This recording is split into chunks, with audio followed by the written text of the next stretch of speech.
President Trump is reportedly pushing for an interview with special counsel Robert Mueller against the advice of his legal team. The New York Times reports the president wants to sit down with Mueller's investigators, believing that he can convince them that the probe is a witch hunt and clear himself of wrongdoing. President Trump's lawyer, Rudy Giuliani, tells NBC News Mueller's team is offering to narrow the range of topics for both oral and some written questions to two main topic areas: collusion and obstruction.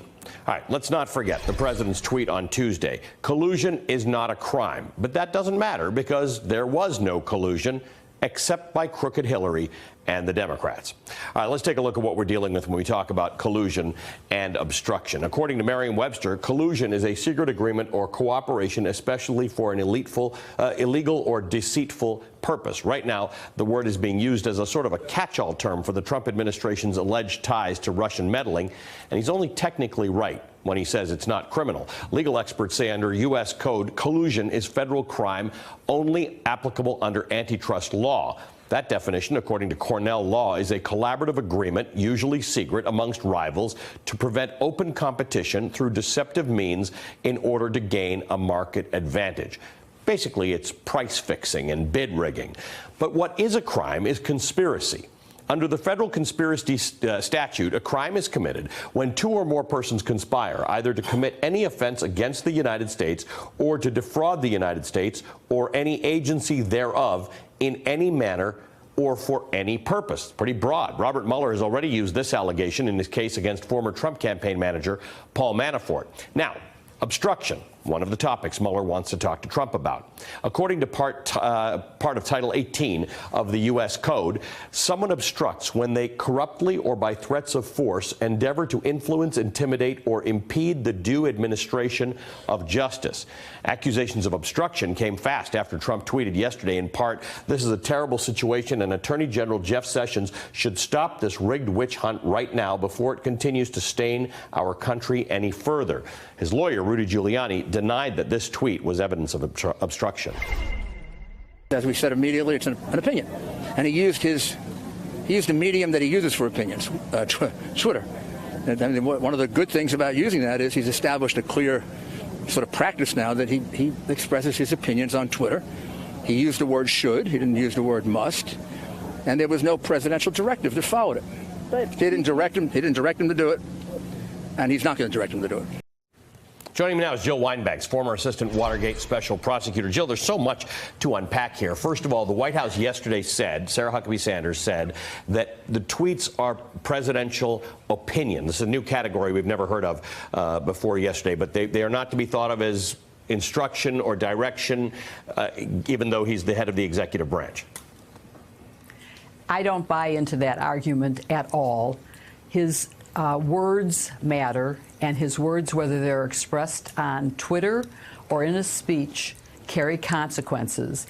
And it's silly to be arguing about, did he carefully select a word, should do it, instead of must do it? When your boss says you should do something, you know that if you don't do it, you're going to lose your job. And so, to me, you use the words in defining this as influence or intimidate. Clearly, this is an attempt to influence and intimidate someone into doing something. And all of the president's words recently have been to influence or intimidate the entire investigation, to undermine the Mueller investigation. And I think we ought to stop calling it the Mueller investigation. We ought to be calling it the Russia investigation. And we shouldn't allow the president to determine the words we use. He used the word collusion. The word is conspiracy. It is a conspiracy to commit a crime, and collusion is simply a synonym for that. So we shouldn't be arguing about semantics. Right. If the best argument he has is a semantic one, he is going to lose. So what about Rudy Giuliani's comments that the president has clearly established a pattern of saying all sorts of things by Twitter? In recent months, he's established a pattern of saying things, correcting himself again, walking it back, having the White House say it's not really what he meant, having Rudy Giuliani go on TV saying it's not really what he meant. To some degree, does that help the president that he's just one big dust ball of confusion?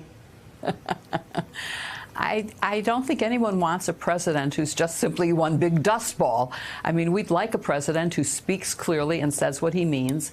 His history on Twitter, by the way, of course, includes him hiring and firing people by Twitter and giving orders by Twitter. He abolished or tried to abolish Don't Ask, Don't Tell, and some of the other gender integration issues for the military on Twitter.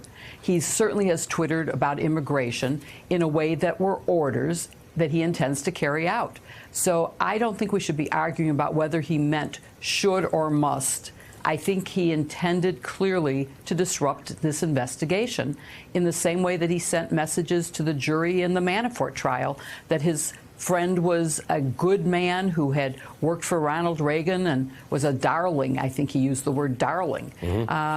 I think these are things that should not be allowed. And there is a judge in New York, Judge Buchwald, who has ruled that his Twitter account is a public domain, and he cannot block people from it because it is part of the official apparatus of the White House. Which then speaks to the idea that it is official, and when he says things on it, it's not mere opinion.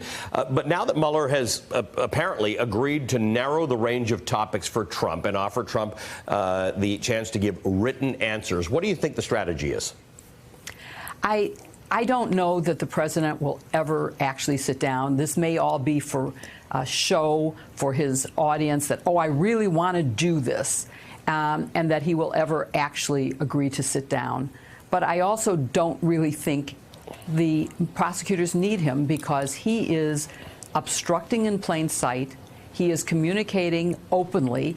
Normally, we have to either get wired conversations, recordings of them, or someone who will testify that the president said something. In this case, we are all witnessing in the same way that we witnessed what he said when he was with Putin in that press conference.